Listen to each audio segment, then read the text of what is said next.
Hey guys, it's MP4 Podcast. Once again, today I have a review of the first two episodes of The Walking Dead. And this is going to be somewhat of a light review because I don't want to give any spoilers to anybody who hasn't seen the television show. Now, I've read the comic book probably up to issue 30, and I think it's probably one of the best comic books I've ever read in my life. One of the things I like about the comic book is that it's in black and white. And also it has, it's R-rated, so they say they'll say words like fuck, shit, asshole, shit like that.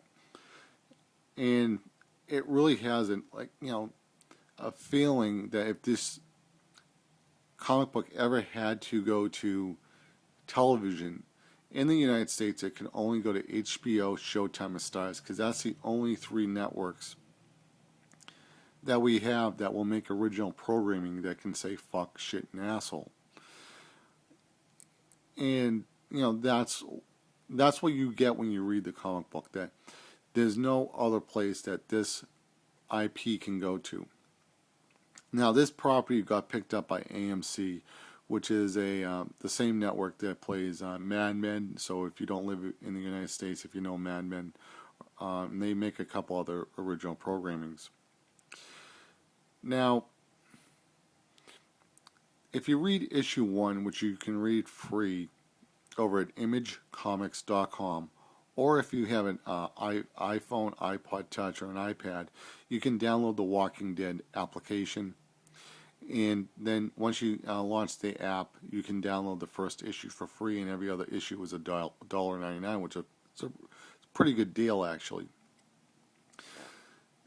The pacing of the pilot episode wasn't as good as the pacing in the comic, and I highly recommend. It's up to you if you want to read the comic book first. If you haven't seen the TV series, or watch the TV series and read the comic, it's up to you. Which one you want to view first. However, my opinion is that the comic book has better pacing than the television show. Now, I just was finished watching episode 2, and I haven't really got the feeling that it was the Walking Dead that I come to love until the character Glenn showed up. In case you don't know who Glenn is, it's the character with the baseball hat on, and the other character is Rick. This is the part where I said, okay, this is the Walking Dead that I love. It really nails in the head. I think they may have changed something because I can't really remember scene by scene from the comp. I had to pull them out and double check them. But I believe they gave something to Rick where, Glenn, I'm sorry, the kid with the baseball hat, that really, made this character really cool. They made this character really cool, and I really enjoyed the character. But there was still something missing from this show. And I knew what it was from the beginning, but I wanted to, watch it the way everybody else is watching it. I'm going to show you what that is. As you can see right here, here is my TV set. And here we're going to go to color. And I know where exactly the number where I set my color. And it's at 48. Now, I'm not going to play any of the video because I don't want to get flagged. This show doesn't seem like it really grasps the zombie atmosphere, because it seems like it's being somewhat held back in what it can do since it's being on AMC. But if you want to give it a little bit more of a gritty look, I highly suggest turning the color off. And after rewatching a few scenes in black and white, I can honestly say that I do enjoy the series a little bit more. I actually had a lot more fun watching it in black and white. It gives you more of that, I don't want to say depressed look, but however, gives you a little bit more of that depressed look. So if you want to have a little bit more of that zombie apocalypse world, turn off the color. And that's all I'm going to say. because I don't want to give any spoilers away. But this show has to be watched in black and white. And I really wish the producers over at AMC recognized this, because one of the problems I kind of feel that's going to be plaguing the Walking Dead series, that the writer Robert Kirkman, I believe, envisioned this series maybe going up to issue 400 or beyond, where it never ends. I don't think you can really have a TV show that never ends, unless it's a mega hit like MASH that could go on for 18 years or something. And I love MASH. I think it's one of the funniest comedies ever, but that's a story for another day. What's going to happen is, now this is just me, usually around the third or fourth season of a TV show, it just keeps on lingering on.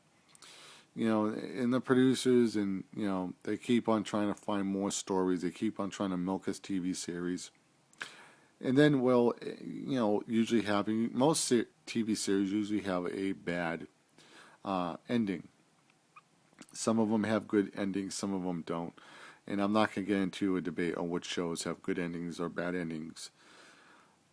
If Robert Kirkman doesn't have an ending for his comic book, then he should have never, in my opinion, should never have brought this series over to the big tube. Because I don't know how long anybody on TV is going to watch this TV series before it starts to get old. I mean, you're pushing it, even if you go 7, even 8 years, either it's going to get canceled or it has to be written with an ending. Now, one of the things I love about British television is that British television, they had to get very creative since they're on a very low budget. I mean, their production value has gone up since they went digital. But they used to, if you look at some of their TV shows from the 80s and even the 90s, a lot of that stuff was actually filmed in video. And they didn't really have a lot of the video editing programs to make video look like film. It usually looked like VHS. And it had an ugly look to it for filming TV shows. But now they have digital cameras and stuff like that where it looks just like film. And some of the stuff that's coming out from like the BBC, Channel 4, like Dead Set, which is another zombie apocalypse that came out from England. Unbelievable. This thing will make you shit your pants when you see it. That's how good it is. So, like, TV shows I like is Being Human, the first season. The first 2 episodes I rated a B. The last 4 are an A. A really good television series, and it kind of ended, you know, at 1, and they did do a second season, but whatever. Survivors, I know some people in England didn't like it, but I liked it. Some of the people in England didn't like it because it was changed too much from the original Survivors, and that's not the American Survivor. This is Survivors with an S at the end. But their TV shows usually go on for two seasons. Maybe they'll get a 3rd season, and they write their stories with an ending. So almost all their shows have an ending. So you feel like you invested your time, you watched a show, and you reward it with a good ending. With American television, we don't get that. We just get milking and milking and milking and milking and milking until a show just can't sustain itself anymore. And either the network will pull the plug. You know, I wasn't really a fan of Heroes. I kind of liked season 1 a little bit. Didn't enjoy too much of the season 4. I tried to get back into it. But NBC just pulled the plug, and that show's dead. So something I want the AMC people to understand is that they have to do some type of an ending when this show ends, or they're going to have to do some type of an ending where maybe it could be picked up later on, you know, maybe, you know, down the road, like it's an ending but it's not really an ending, you know, something maybe that's like Terminator 2, you know, something like that, but not Terminator 2, but, you know, something where it ends but there's always a door open if they wanted to return to that. So anyway, guys, this is my review of The Walking Dead. Watch it in black and white. You won't regret it. MP4podcast.com signing out. And please subscribe to the channel. And take care, guys. Bye.